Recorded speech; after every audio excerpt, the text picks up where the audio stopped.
listen, I expect people to be, upset over what happened, specifically if they were not in the camp of the people, let's say, who won.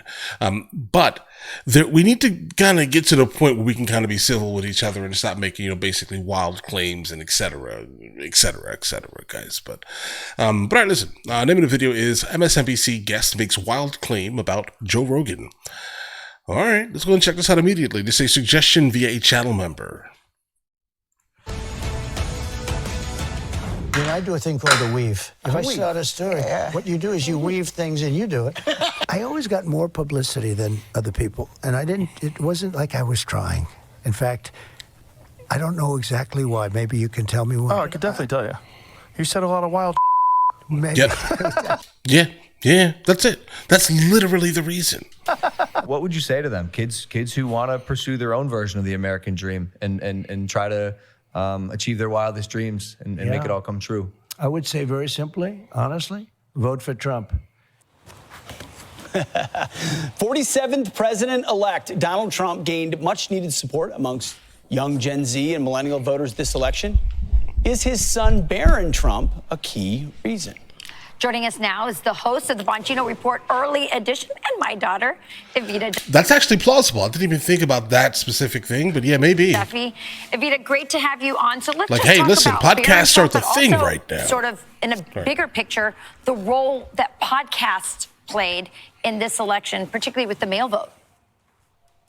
Yeah, well, what Barron did, advising his father to take the non-traditional media route, was really an amazing decision by the Trump campaign. Harris did not fill in that gap in the same way.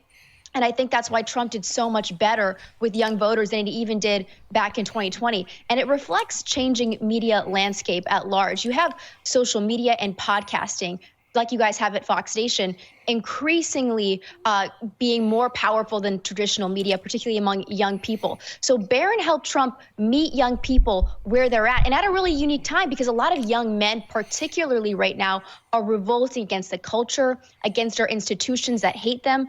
And that's why this election, which was supposed to be the revenge of the woman, instead became the year of the man. Trump's support among men surpassed Harris's among women, 22 points to 14. Trump rallied low propensity young male voters, the frat boy vote. And it's not a meme vote either, right? People kind of think, oh, they're voting as a joke because Trump is funny. Young men are looking at their future, and it's bleak. There's a hatred of masculinity, economic ruin, war, and they went with Trump, who represents really a middle finger to the culture and institutions that are suffocating and demonizing them. Yep. And guys, listen, I've been saying this for a while now. Like, what exactly does the Democrat Party have to offer a straight man? What does it? Because for the most part, the entire messaging is, hey, you're evil. You should probably give up every single thing you have to someone else who doesn't specifically deserve it just because they are not a man, basically, or a straight man. Right? That's basically it. Like, what type of message? Like, how about this? No. What type of person was going to accept that message? Like, it wasn't hard. All you had to do was say, hey, listen, you know what? You're a man. It's okay to be a man. And then you know what? You're going to win the male vote, the straight male vote, basically. You're going to win it. But either way.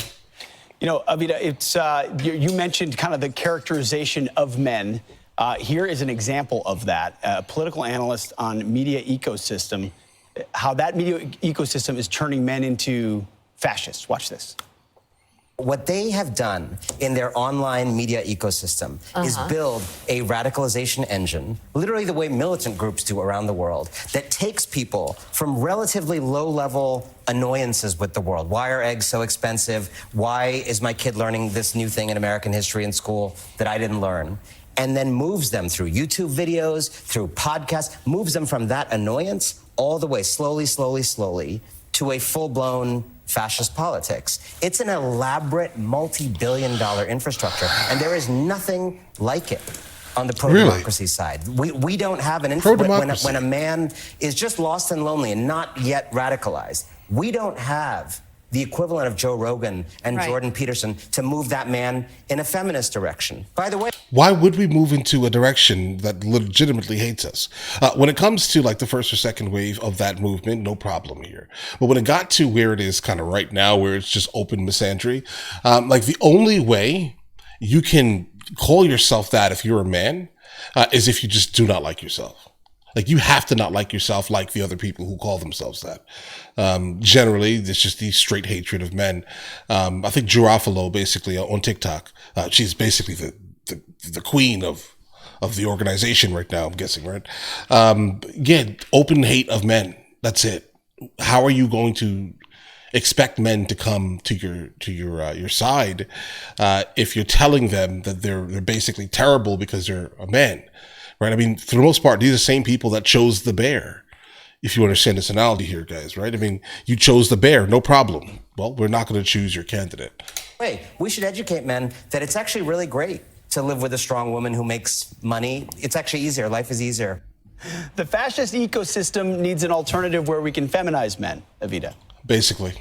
That is one of the most hilarious sound bites I've ever seen, because the only reason why right-wingers have a lot of power on in the podcast sphere and alternative media is because the legacy media, people at CNN and MSNBC, have been excluding right-wing voices for years now. MSNBC and CNN, they want to know why you guys don't have a Joe Rogan? Because you did have a Joe Rogan. His name was Joe Rogan. He was pro-universal healthcare, pro-trans rights. He was a Bernie bro.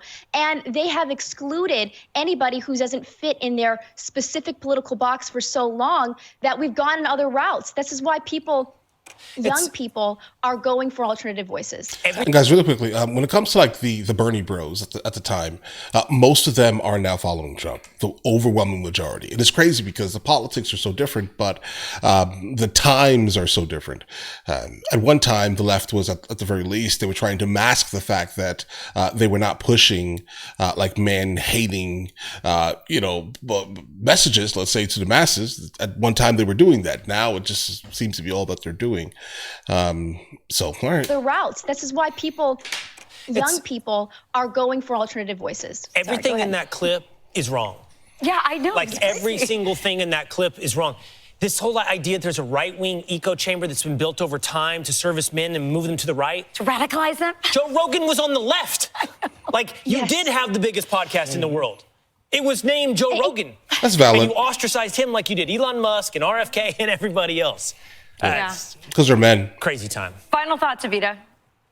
Well, I'll just say that this has been happening for a long time. Young men have been moving away from the left for a long time. If you're an 18-year-old male, you were 11 during Me Too.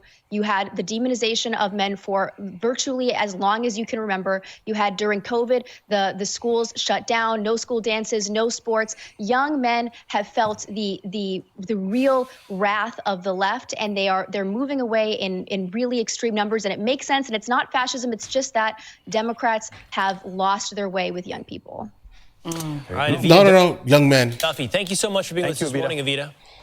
Yeah, guys, it's definitely a young man thing. Listen, yeah, in fact, Joe Rogan was on the left. To my knowledge, that's who he is. I think he is still pretty much that, but when he looked at it, he was just like, which is going to be more beneficial to me and my sons? And then he was like, okay, I'm not going to vote for the party who legitimately just promotes people who strongly detest them. All these media organizations that basically prop up Drew Offalo are absolutely insane. Right? You're propping up open misandry. And then while saying, because of a power structure and all this other nonsense, bro, she just espouses hatred for men. And then you prop her up. You give her Woman of the Year. You put her on the front page of magazines. She openly detests men. That's a thing now. Just go to TikTok and just laugh at the craziness.